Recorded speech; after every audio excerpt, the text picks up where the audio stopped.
The crew went first, GR Rally 2 H2 concept.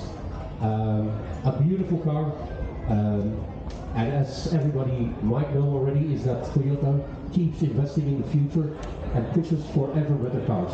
Juha, you had the chance to already test this car. How was it? No, it was a big surprise. You know, it's basically Rally 2 car, little modification, let's say, but it runs only pure hydrogen. So you are missing the petrol smell, of course, a little bit.